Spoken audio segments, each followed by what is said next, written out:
All right, Happy New Year and welcome to 2025. You made it. 2024 was a long and rough year, but thankfully we got to see a whole new year, and that counts for something meaningful. So, my 2024 here on YouTube was full of feedbacks, both the good ones and the not so good ones.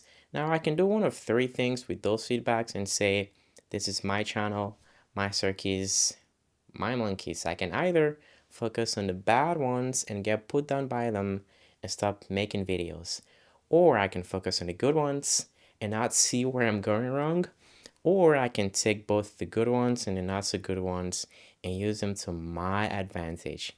And that's what I'm doing.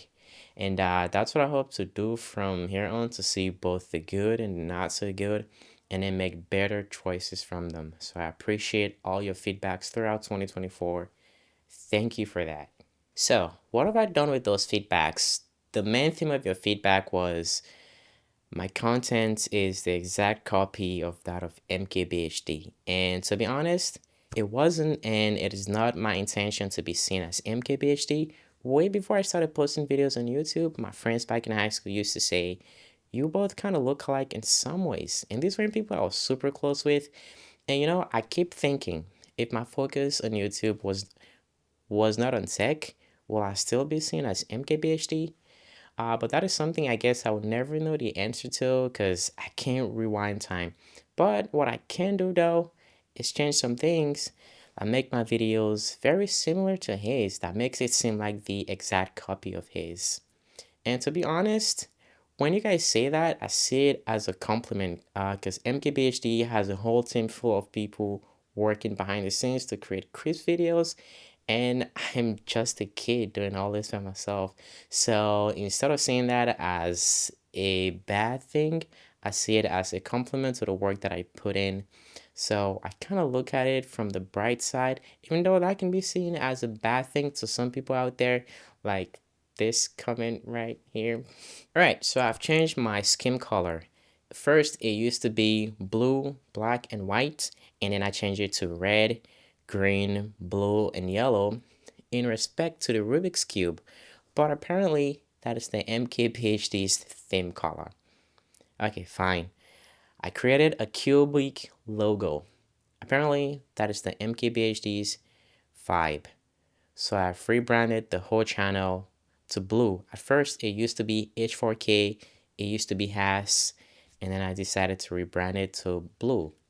But why blue? Well, I wish I could give you a rational answer or an answer that could satisfy your curiosity, but it's simply because blue is my favorite color, and plus, blue sounds cool.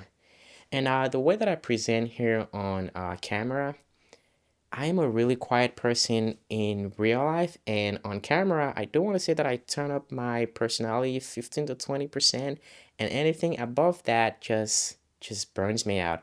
And plus, this way kind of make my stutter doesn't block me as much as it usually does in real life. So on camera, the way that I present it is not to be seen as MKBHD, but as a way to make my stutter doesn't block me as much as it usually does in real life. So I apologize. If you find this way to be annoying, I am working on it. So I've changed what I can and I'll keep working to improve on my skills. And so what did I improve on last year? I improved on my graphic skills. So the graphics that I see here on screen, I've tried to improve on that, and I've improved on my video skills, my presentation skills, of course. If you go way back to my first videos, you'd see I used to stutter so much, but now I don't really stutter that much since I've been turning up to about 15 to 20%. And I've also improved on my audio skills, on my on my lighting skills, and on my editing skills.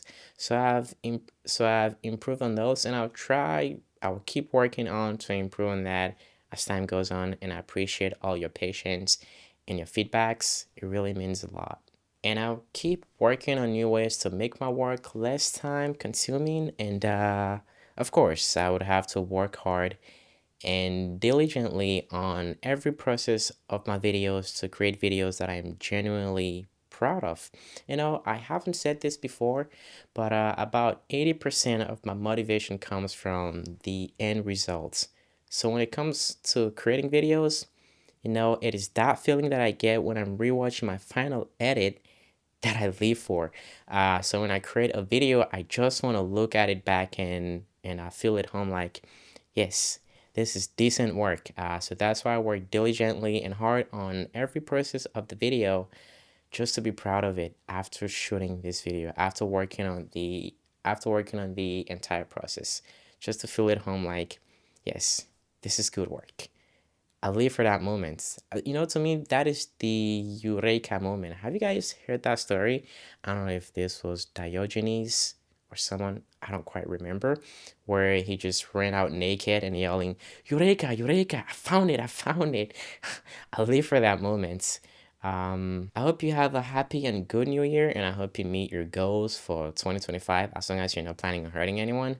And this year, I hope to try new tech, not just tech that I've had for years, but new tech that are actually coming out this year. And I hope as time goes on to do some interviews with some highly and respectable people. And I look forward to those. But as to say, a dream is just a dream if you don't work to make it happen. So that means I gotta work hard and diligently on my videos. And thank you for your patience. Thank you for watching. I hope you have a really good new year and a blissful year. I'll see you guys in the next one by God's willing. And here's a rewind of some videos from 2024. Stay cool.